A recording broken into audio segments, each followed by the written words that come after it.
Fala moçada, cabeças pensantes, professor Cláudio Drummond, mais uma vez com vocês para uma aula a respeito de linguagens, códigos e suas tecnologias, a área que tem incluída a disciplina língua portuguesa. Vamos começar então com uma das questões que começa com o texto de Graciliano Ramos. Já falamos sobre Graciliano Ramos, um dos autores do modernismo brasileiro, um dos mais famosos. Texto 1. Agora Fabiano conseguia arranjar as ideias. O que o segurava era a família. Vivia preso como um novilho amarrado ao morão, suportando ferro quente. Se não fosse isso, um soldado amarelo não lhe pisava o pé não. Tinha aqueles cambões pendurados ao pescoço. Deveria continuar a arrastá-los? Sim, a Vitória dormia mal na cama de varas. Os meninos eram os brutos, como o pai. Quando crescessem, guardariam as reses de um patrão invisível. Seriam pisados, maltratados, machucados por um soldado amarelo. Eu já disse, mais um trecho de Vidas Secas de Graciliano Ramos. Vamos para o texto 2. Para Graciliano, o roceiro pobre é um outro, enigmático, impermeável. Não há solução fácil para uma de incorporação dessa figura no campo da ficção. É lidando com o impasse, ao invés de fáceis soluções, que Graciliano vai criar vidas secas, elaborando uma linguagem, uma estrutura romanesca, uma constituição de narrador em que o narrador e criatura se tocam, mas não se identificam. Em grande medida, o debate acontece porque, para a intelectualidade brasileira, naquele momento, o pobre, a despeito de aparecer idealizado em certos aspectos, ainda é visto como um ser humano de segunda categoria, simples demais, incapaz de ter pensamentos demasiadamente complexos. O que Vidas Secas faz é, com pretenso não envolvimento da voz que controla a narrativa, dar conta de uma riqueza humana de que essas pessoas seriam plenamente capazes. Luiz Bueno Guimarães, Clarice antes, faz esse comentário, esse texto sobre a obra de Graciliano Ramos, a obra Vidas Secas. Vejamos qual é a questão relacionada aos dois textos. A partir do trecho de Vidas Secas, que é o texto 1, e das informações do texto 2, relativa às concepções artísticas do romance social de 1930, avalie as seguintes afirmativas. Primeira afirmativa: o pobre é antes tratado de forma exótica e folclórica pelo regionalismo pitoresco, transforma-se em protagonista privilegiado do romance social de 30? Será que essa afirmação está correta? A incorporação do pobre e de outros marginalizados indica a tendência da ficção brasileira da década de 30 de tentar superar a grande distância entre o intelectual e as camadas populares? E a terceira afirmação: Graciliano Ramos e os demais autores da década de 30 conseguiram, com suas obras, modificar a posição social do sertanejo na realidade nacional. É correto apenas o que se afirma na primeira afirmação, na segunda, na terceira, na primeira e na segunda, ou na segunda e na terceira? Vejamos o gabarito então. Apenas na primeira e na segunda. É óbvio que, apesar do caráter de denúncia que esses autores, sobretudo no que se diz respeito a Graciliano Ramos, essas denúncias foram bem-vindas no que cerne a questão de conhecimento da realidade desse sertanejo. Mas olha o que a terceira afirmativa diz: Graciliano e os demais autores daquela década conseguiram, com suas obras, modificar a posição social do sertanejo na realidade nacional. Isso, infelizmente, não. O sertanejo continua marginalizado, explorado, pobre, miserável, como era na década de 30. Antes essa afirmativa pudesse ser verdadeira, não é? Então, apenas a 1 e a 2. Próxima questão. Ainda relacionado àqueles textos, mas no que diz respeito especificamente ao texto 2. No texto 2, verifica-se que o autor utiliza a linguagem predominantemente formal para problematizar na composição de Vidas Secas a relação entre o escritor e o personagem popular. Na letra B, linguagem inovadora, visto que, sem abandonar a linguagem formal, dirige-se diretamente ao leitor. Letra C, linguagem coloquial, para narrar coerentemente uma história que apresenta o roceiro pobre de forma pitoresca. Na letra D, linguagem formal com recursos retóricos próprios do texto literário em prosa, para analisar determinado momento da literatura brasileira. Ou linguagem regionalista para transmitir informações sobre literatura, valendo-se de coloquialismo para facilitar o entendimento do texto. Vejamos o gabarito. A letra A, linguagem predominantemente formal para problematizar, na composição de Vidas Secas, a relação entre o escritor e o personagem popular. A gente percebe no texto 2, olha lá, para Graciliano, o roceiro pobre é um outro, enigmático, impermeável, não há solução fácil para uma de incorporação dessa figura no campo ficção, e lidando com o impasse, assim, ele usa de uma linguagem verdadeiramente formal, o que traz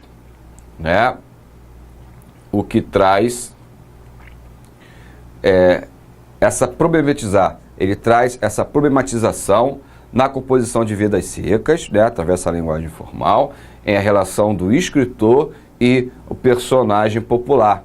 No caso do texto, do texto da obra Vidas Secas, o personagem Fabiano. Para a próxima questão. Aqui a gente tem, não sei se a imagem está bem clara, acredito que sim, para vocês. É um mico-leão, provavelmente dourado, não tenho certeza, dentro de uma jaula, dentro de umas grades, por trás de umas grades, enfim. Nem sempre é o criminoso quem vai para atrás das grades. A figura acima é parte de uma campanha publicitária, correto? Essa campanha publicitária relaciona-se diretamente com a seguinte afirmativa, ou seja, a campanha, esse texto aqui verbal e não verbal, nem sempre é o criminoso quem vai parar atrás das grades e tem a figura desse mico-leão atrás delas. Ela nos remete aqui à afirmativa, o comércio ilícito da fauna silvestre, atividade de grande impacto, é uma ameaça para a biodiversidade nacional? A manutenção do mico-leão dourado em jaula é a medida que garante a preservação dessa espécie animal? O Brasil, primeiro país a eliminar o tráfico de mico-leão dourado, garantiu a preservação dessa espécie?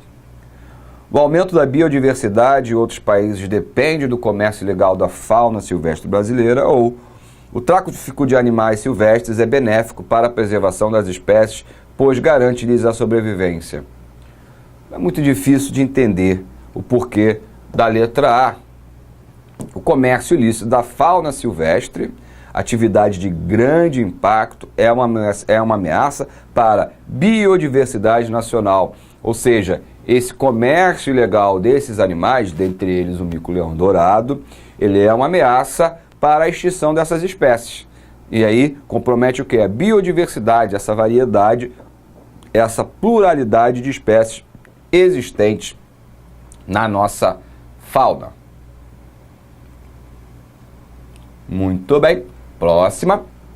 Álcool, crescimento e pobreza. Esse é o título do texto que veremos agora. O lavrador de Ribeirão Preto recebe em média R$ 2,50 por tonelada de cana cortada. Nos anos 80, esse trabalhador cortava 5 toneladas de cana por dia.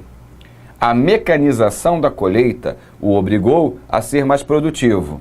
O corta-cana derruba agora 8 toneladas por dia. Isso não é ficção, não, isso é real. O trabalhador deve cortar a cana rente ao chão, encurvado.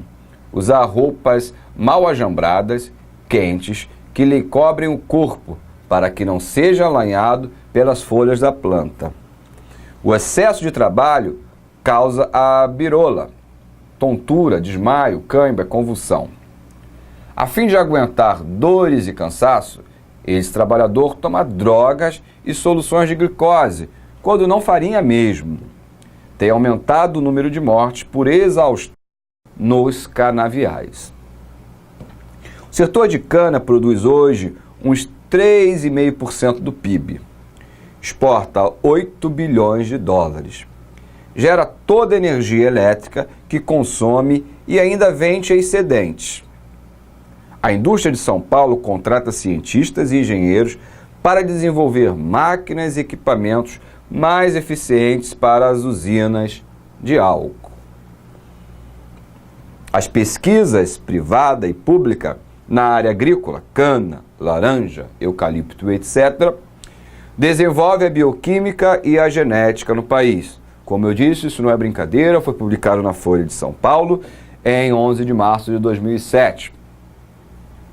Bem, agora a gente tem uma charge que traz álcool, o mundo de olho em nossa tecnologia, né?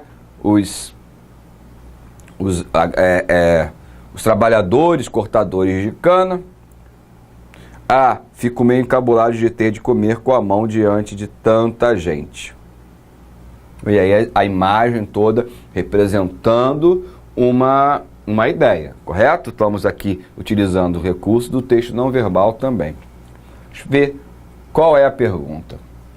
Confrontando-se as informações do texto com as da charge acima, conclui-se que a charge contradiz o texto ao mostrar que o Brasil possui tecnologia avançada no setor agrícola.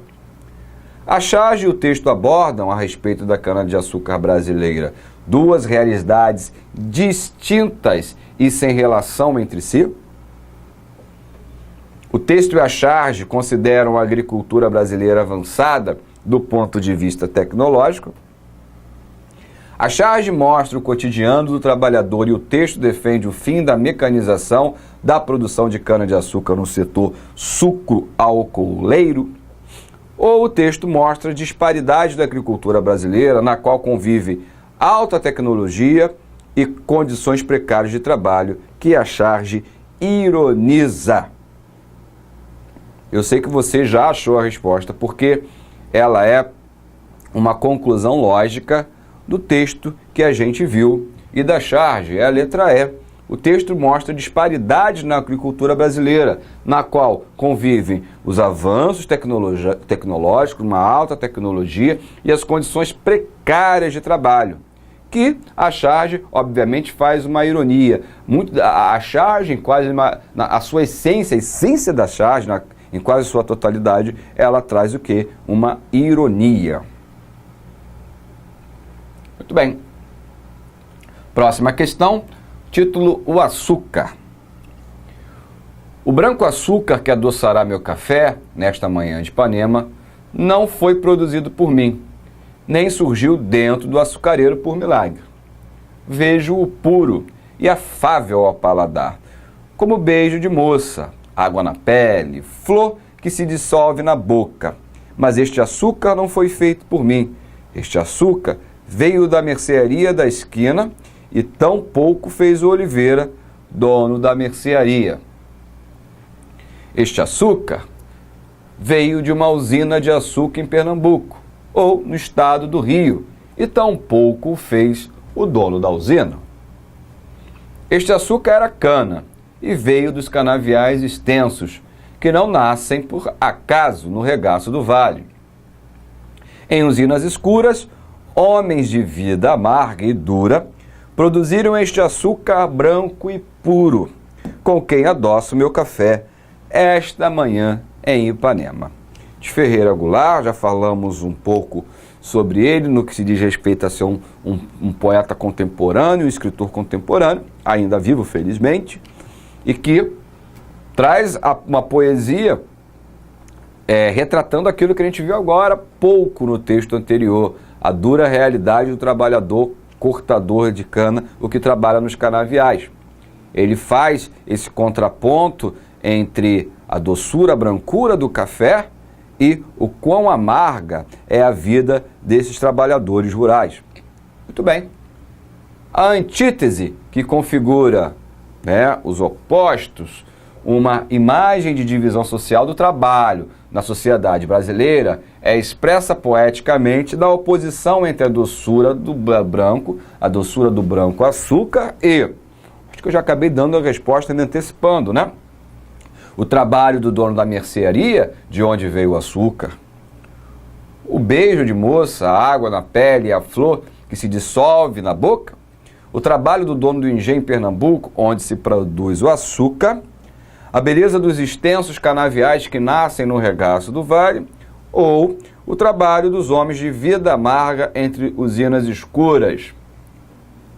Já antecipei a resposta, né? Falando do amargo e da doçura branca e usinas escuras, a gente já mostra ali a antítese, que são os opostos, fazendo exatamente a oposição que se pede entre doçura do branco café. Será que é realmente essa resposta ou eu viajei? Não, é ela mesmo. O trabalho dos homens de vida amarga em usinas escuras. Vamos seguir. Eu tenho um quadro de Antônio Rocco, intitulado Os Imigrantes.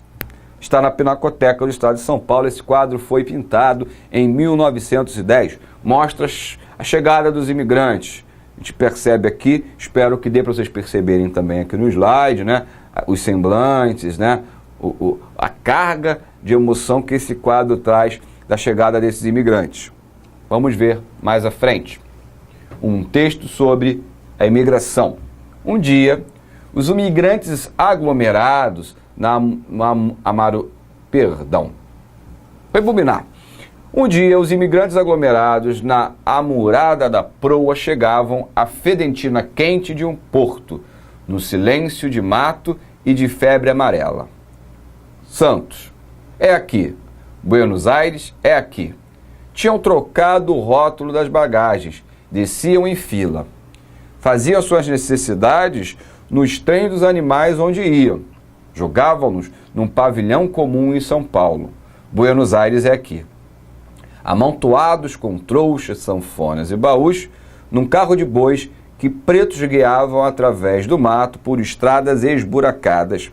Chegavam uma tarde nas senzalas donde acabava de sair o braço escravo.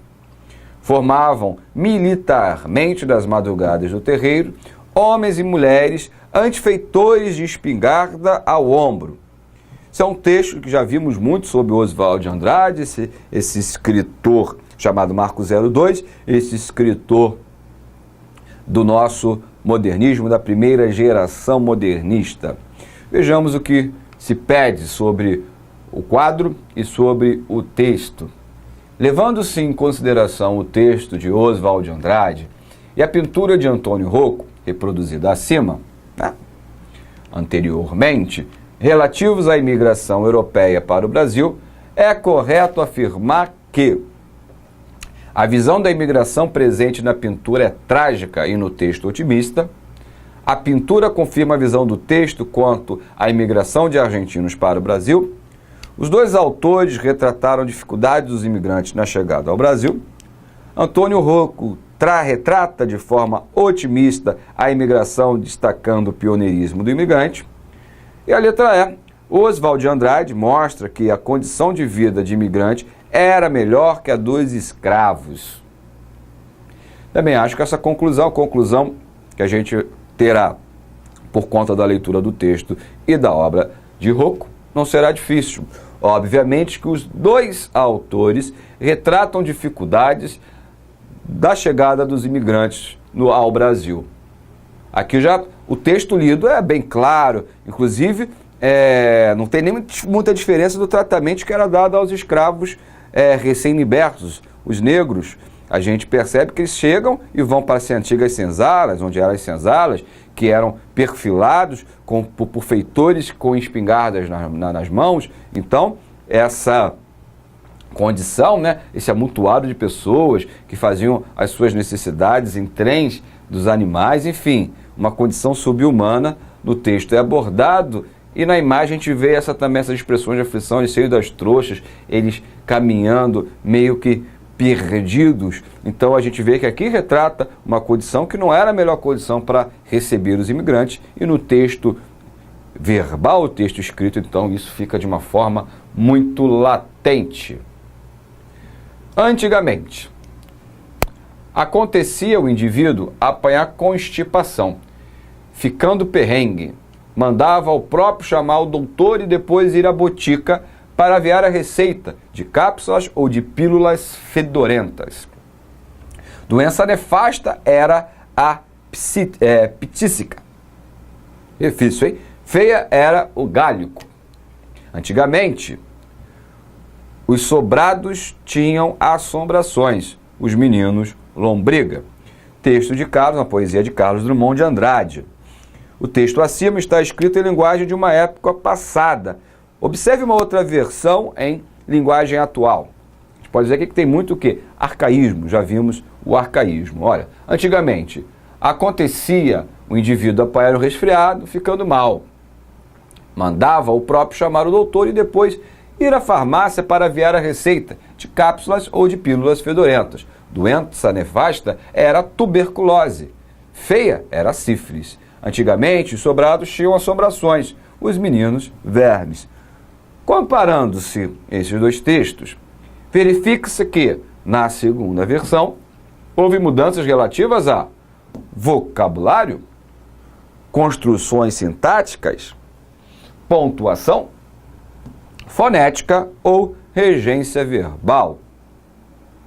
Eu acho que é bem tranquilo a gente perceber que construções sintáticas são encadeamento, se estão em ordem inversas ou ordem direta, os dois textos trazem a ordem direta. A pontuação, houve mudança de pontuação e por isso ele tornou-se mais fácil o nosso entendimento. A fonética, então, o uso aqui de determinados fonemas nos facilitou o entendimento. A regência verbal, então, através da regência dos complementos exigidos pelos verbos, se esses complementos são preposicionados ou não, e que tipo de proposição adequada foi utilizado. Foi isso que nos tornou ele mais claro, ou foi através do vocabulário, a troca de palavras por palavras não tão arcaicas, palavras mais de acordo com o nosso cotidiano, de acordo com o presente? Obviamente o vocabulário já foi explicado por mim. Moçada, a gente se vê em breve. Um forte abraço. Em té!